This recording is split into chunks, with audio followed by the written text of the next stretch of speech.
just after 7 o'clock this evening. 4, 3, 2, 1. And liftoff of Osiris-REx, its 7-year mission to boldly go to the asteroid belt.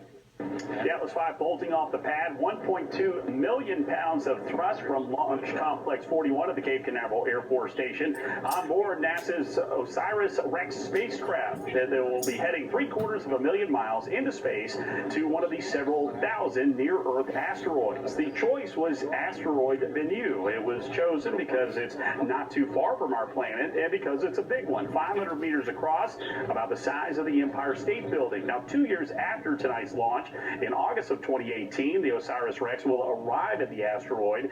But the big moment after all of this scanning and mapping the surface won't happen for another 2 years after getting there, when in July of 2020, the craft's 10-foot-long arm will dip down and just for a couple of seconds bounce off the surface and collect just a couple of ounces of sample soil.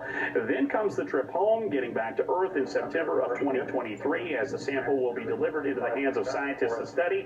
They're hoping that they can get some idea of what this soil is made of, talk about the origins of the universe and even our planet, and potentially figure out exactly what type of resources they might have out in the solar system for the future of space exploration. Reporting at the Cape Canaveral Air Force Station, Greg Pallone, News 13.